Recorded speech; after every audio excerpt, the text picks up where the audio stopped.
You could do it again tonight because we have another cool night in store for us. Over the next couple of days, temperatures fairly seasonable in the low to mid 80s for highs, but then look what happens by the end of the weekend. We say hello again to the heat, and the humidity is going to start to creep back in. Now, as we look at our setup, we'll have ridging, and this is going to allow temperatures aloft to soar, and that allows temperatures down at the surface to respond. It will be in the 90s starting as early as Sunday for some towns.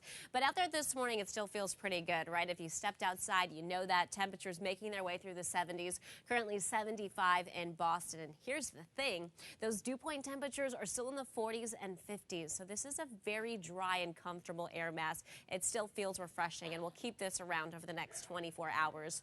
There hasn't been a whole lot of wind out there. You see the wind arrows, though, pointing onshore. That's going to play a role with our temperatures, with the water temperature still right around 70 degrees.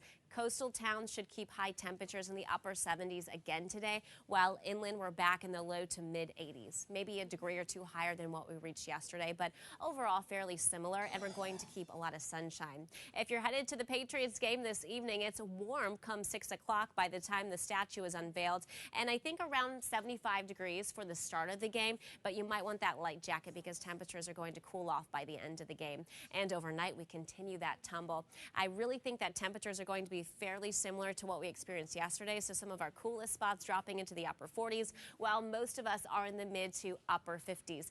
And we're mainly clear too, so if you are up early before 4 a.m., that's peak illumination for our full moon for August. It's the sturgeon moon, so hopefully you can check it out.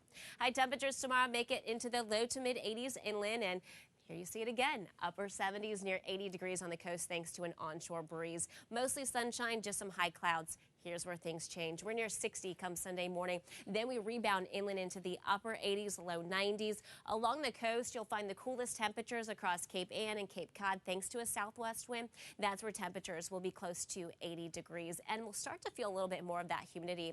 Average high is near 81, but we're well above that heading into Sunday, and then we continue that climb with our high temperatures in the low to mid 90s next week. When you factor in the humidity, that's going to continue to creep up into the middle of next week. It's going to feel hotter, so we'll have to watch for any heat advisories that could be issued for next week. There you see that stretch of 90s, likely the start of a heat wave for some towns come Sunday, and then Wednesday and Thursday as we watch for the return chance for some storms.